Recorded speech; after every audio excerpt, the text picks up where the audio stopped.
Kemudian kita coba ke searching data. Tapi sebelum kita coba jalankan query-nya atau execute query-nya, kita coba kembali ke table wildcards-nya dulu ya teman-teman. Nah oke, di sini sudah ada table wildcards-nya dan di sini ada source-nya juga ya teman-teman di Whiteley School. Teman-teman bisa cek juga di deskripsi kalau mau kunjungi website-nya ya. Nah jadi di sini ada yang namanya wildcards atau semacam kondisi where dengan string yang lebih spesifik ya. Maksudnya yang lebih fleksibel. Sorry, bukan lebih spesifik ya, tapi lebih fleksibel. Kalau sebelumnya tadi kan sangat-sangat spesifik ya yang kita cari ya. Where birth at sama dengan Bogor, kemudian tahunnya aja yang tahun 97, 98. Tapi bagaimana kalau kita mau mencari sebuah nama dari nama mahasiswa atau nama guru ya, maka kita akan lebih menggunakan wildcards. Itulah kenapa tadi bagian sebelumnya, bagian awal, itu kita sebut filter ya teman-teman. Karena kita akan memfilter data yang hanya lahir di tahun 97 atau 98, 99 dan hanya akan menampilkan manusia atau guru atau mahasiswa yang hanya lahir di Bogor, di Jakarta, Tangerang di tahun 97, di tahun 99. Sekarang kita akan mencari data mahasiswa atau mencari data guru menggunakan string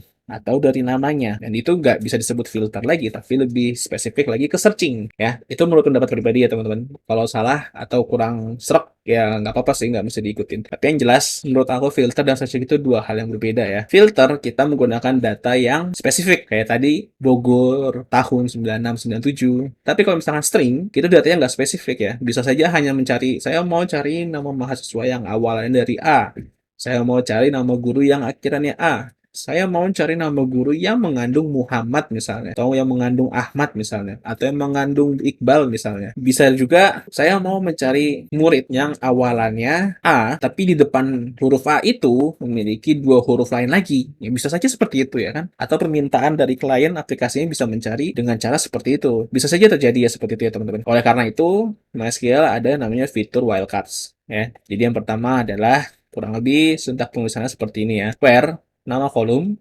like, A persen. Ya sebenarnya ini video MySQL satu udah dijelasin, tapi menurutku penjelasannya kurang, jadi kita coba jelaskan lagi di sini ya. Nah, kalau A persen seperti ini, jadi cara bacanya MySQL tolong carikan data dari sebuah tabel pada nama kolom yang memiliki nilai seperti string yang berawalannya A. Jadi kalau A persen, itu cari string yang berawalan A. Jadi kalau persen A, cari yang berakhiran A. Kalau dua-duanya gimana? Depan dan belakang gitu loh. Cari string yang mengandung OR. Ya, jadi kalau misalkan orang kita ganti A, itu berarti cari nama mahasiswa atau cari nama guru yang mengandung huruf OR atau mengandung huruf A. Ya, jadi seperti itu. Kemudian selanjutnya, cari string yang berawalan terdapat satu karakter di belakang R. Jadi di sini dia tolong cariin nama mahasiswa yang awalannya R, tapi sebelum huruf R itu terdapat satu huruf lagi. Ya, tapi karena di sini kita hanya menuliskan underscore, ya, tidak menggunakan huruf spesifik A, B, C, D atau Z gitu ya. Jadi hurufnya itu bersifat bebas gitu ya. Terserah hurufnya apa saja, pokoknya awalannya R, tapi sebelum huruf R itu terdapat satu huruf lagi. Yang jadi cara baca seperti itu ya. Cari string yang berawalan terdapat satu karakter di belakang huruf R. Kemudian teman-teman paham nih. Nanti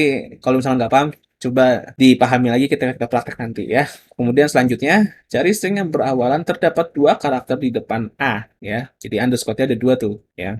Jadi carikan nama mahasiswa yang berawalannya A, kemudian terdapat dua karakter di depan huruf A tersebut. Yang mudah-mudahan paham nih, ya. Mudah-mudahan teman-teman nggak bingung. Nanti ketika praktek, aku yakin pada paham sih. Where nama kolom like A persen O. Nah, kalau persennya di tengah-tengah antara huruf, maka cari string yang berawalannya A dan akhirannya O, ya. Kalau tadi kan A persen, berarti yang awalnya A, ya kan? Terus persen A yang berakhiran A, ya kan? Terus persen or yang mengandung kata or di tengah-tengah antara string si nama mahasiswa itu gitu loh. Tapi kalau misalkan persennya di tengah-tengah antara kedua huruf, berarti cari string yang berawalannya A dan akhirannya O. Ya, mungkin teman-teman udah bingung di sini. Kita coba praktekin aja ya. Kita kembali ke dbeaver-nya ya teman-teman. Oke, sekarang kita sudah di dbeaver. Sekarang kita coba praktekkan ya. Cukup satu query ini aja. Ya. Sekarang kita coba cari nama guru yang awalan full name-nya itu dimulai dari A. Ya, kita coba cari. Ya. Oh, sorry. Bukan awalan ya. Tapi berakhiran A. Ya, kebalik. Persen A itu yang akhirannya A.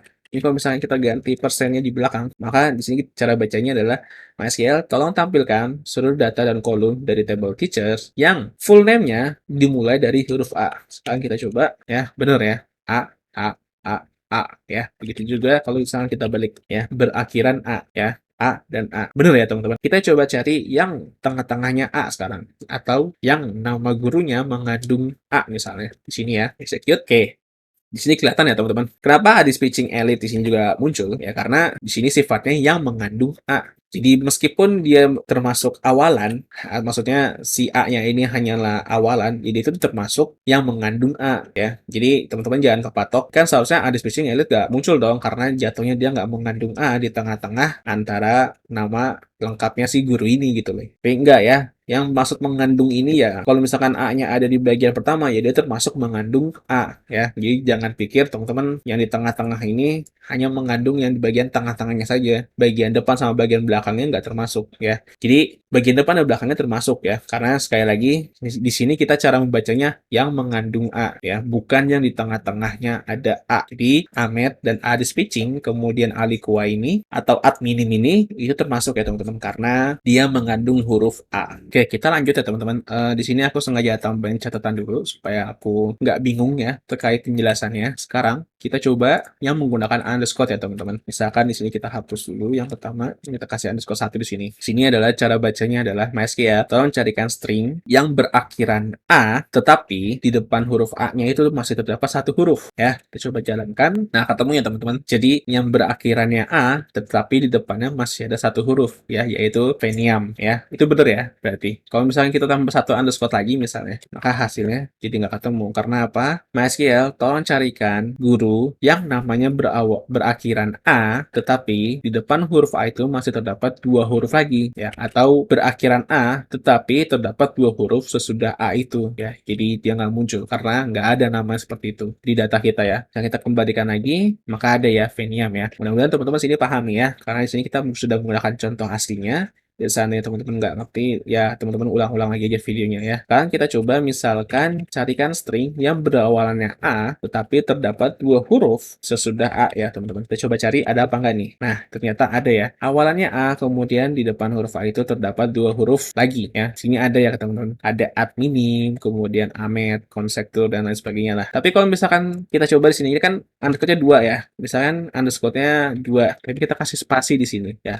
Hasilnya adalah kosong. Kenapa kosong? Ya karena memang nggak ada. Kecuali kalau misalkan underscore kita cuma kasih satu, maka akan muncul, yaitu si adminin. Ya, jadi cara bacanya kurang lebih seperti ini. Mas Yael, tolong carikan nama guru yang awalnya memiliki A, tetapi terdapat huruf apa saja di depannya, kemudian terdapat spasi setelah huruf apa saja pada nama tersebut. Ya, jadinya adminim ada. Yang mudah-mudahan teman-teman paham cara penggunaan underscore di dalam like ini ya teman-teman. Nah, lanjut lagi. Yang berawalan A dan berakhiran O. Kita coba cari dulu deh. Ada nggak ya yang nama guru berawalannya A dan akhirannya O? Kita coba cari. Oke, ternyata nggak ada ya teman-teman. Mungkin kalau L ada kali. Oh, nggak ada juga ya. Wah, ini agak merepotkan nih kalau misalnya kita nggak hafal datanya. Oke, kita coba cek dulu deh ke data guru. Nah, ini ada awalannya E, kemudian akhirnya R. Kita coba ya. Awalannya A dan akhirannya R. Nah, ketemu ya teman-teman. Berarti betul ya untuk penulisannya. Kalau persennya di tengah-tengah, berarti kita mencarikan yang awalannya A dan akhirannya O ya teman-teman. Oke, sebetulnya masih ada satu lagi ya di sini. Nah, satu lagi di sini itu sebetulnya dia itu ketika kita akan menggunakan regex. Ya, tapi karena aku belum pernah melakukan regex di MySQL dan aku juga paling benci sama namanya regex di dunia pemrograman karena sungguh itu sangat-sangat menyebalkan justru regex. Ya, aku yakin teman-teman yang pernah main regex juga dan yang nggak paham regex sama sekali juga aku yakin sama-sama kesel lah ya. Jadi di sini aku nggak akan kasih contoh regexnya ya. Kalau teman-teman mau cari di W3 School sebetulnya ada ya, tapi di W3 School itu yang dicontohin itu kalau nggak salah hanya untuk PostgreSQL ya. Karena aku coba jalanin query-nya di Beaver ini dengan engine SQL itu nggak jalan query-nya ya, melainkan ya nggak jalan aja, hasilnya nggak sesuai ekspektasi ya. Kemarin aku udah coba, tapi kalau teman-teman coba run SQL di Web3 School itu bisa jalan. Jadi teman-teman kalau mau lihat hasilnya kurang lebih seperti itu ya. Tapi kalau aku bilang tuh kayaknya sih buat Postgre ya, karena kalau di MySQL dia masih harus menuliskan regex setelah where-nya kalau tidak salah ya. Teman-teman bisa cari di Google aja regex di MySQL itu seperti apa. Tapi karena kemarin keterbatasan waktu untuk menyusun materi dan aku masih nggak nemu cara penulisan regex di MySQL, akhirnya di sini nggak bisa aku kasih contoh contoh. Dan satu lagi, selama aku terjun ke dunia pemrograman, 2 tahun profesional, 7 tahun non-profesional ya, regex di MySQL itu aku belum pernah melakukan hal itu gitu loh. Dan memang jarang-jarang terjadi gitu loh. Yang paling sering terjadi itu hanyalah 3 ini ya. Oleh karena itu, aku juga nggak nemu alasan kuatnya kenapa harus kasih contoh regex MySQL. Ya, jadi aku jadikan sebagai materi opsional aja. Ya, bagi teman-teman yang mau coba pelajari, silakan teman-teman cari di Google. Ini sudah aku coba cari jalan pertamanya ya, ibaratnya udah aku coba bukakan jalannya. Tinggal teman-teman explore aja sendiri di internet ya, atau di mesin pencarian internet lainnya. Kemudian teman-teman cobain ya. Sederhana aja, teman-teman tinggal kasih aja di sini. Lanjutin aja query di sini ya, nggak apa-apa. Jadi jangan kejebak di video tutorial, teman-teman juga tetap explore sendiri ya. Oke, jadi itu terkait filter data ya untuk where dan like serta wildcards ya teman-teman. Kita akan lanjut ke ordering and manipulation di video selanjutnya.